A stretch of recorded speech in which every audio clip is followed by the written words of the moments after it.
This is our brand new HMI that is more operator-minded and more friendly for the user. It now represents the machine in 3D space. What you can use this for is like for if you have a door or a guard door that is being opened, we can now animate and show which door has been opened, what direction, so that the operator knows exactly how it needs to be closed. We do this for all the different guards that is available for the machine, so you can clearly see how it opens and what needs to be closed. Also, any kind of errors that is present on the machine, it will indicate for the operator where the facility of the error occurs. Gone is the day of long error codes, and you don't understand what this error code is meaning. So here we just indicate exactly for the operator in which area that they need to go in order to fix that problem. We also introduce what we call digital twin. So we now can show which belt is running. You can use this to actually see if the software is telling that this belt needs to be running forward, but in reality it's not running forward. You already know that you have a motor problem. You already know what tool you need to grab. You don't need to go through the whole I/O list in order to actually fix the machine.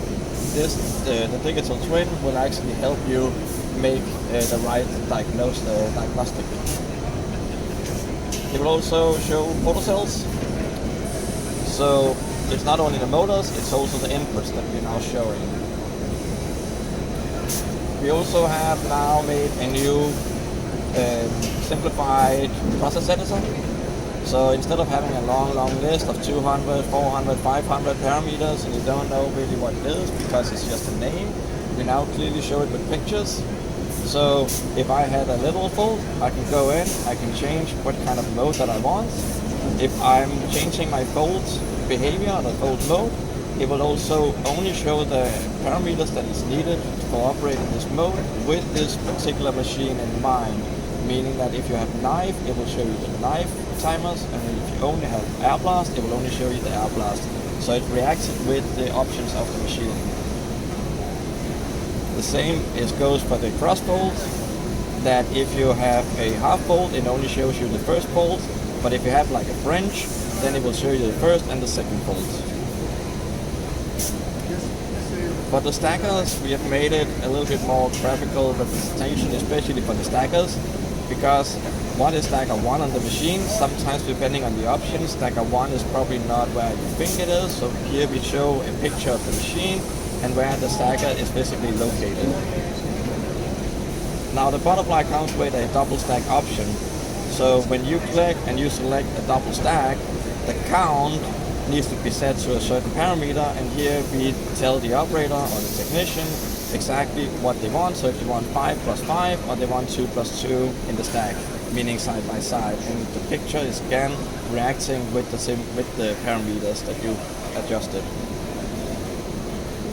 If you set up a butterfly and you now have a towel and it's completely fine and it's perfect, but you set it on the wrong photocell, you can actually now go in and you can swap it to the correct photocell that you want, and thereby you don't have to copy paste and write down all the parameters. It's a simple click, select and swap.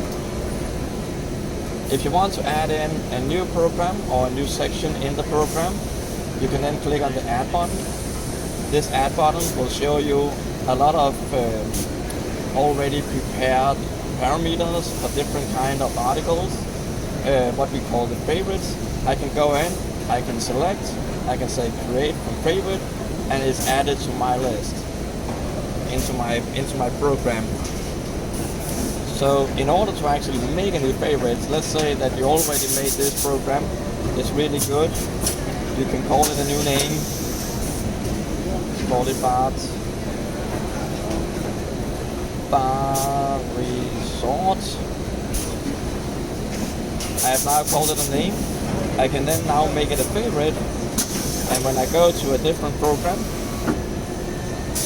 I can go in and I can find it in the list.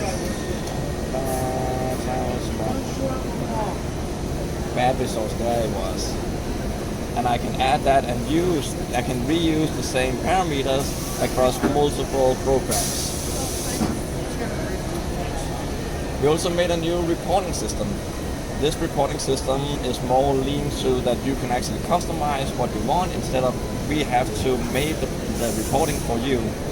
So I can go in, and this is now a pivot table, but the benefit with this pivot table is that I can actually go in and I can customize all the different values that is available that the machine is outputting. I can put it into a pivot table like you're doing on an Excel sheet, and then the data will be representing.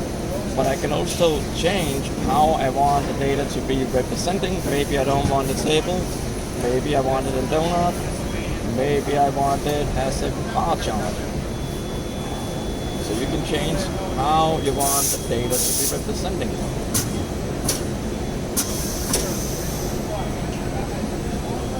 So I can have a bar,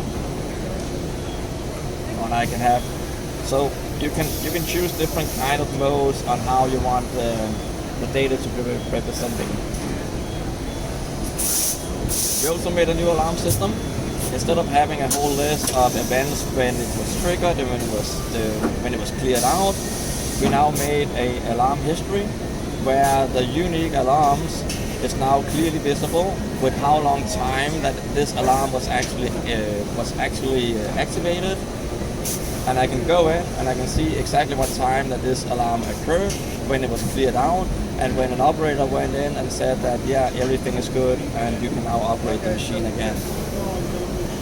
But maybe you don't want the full list, maybe you want a summary.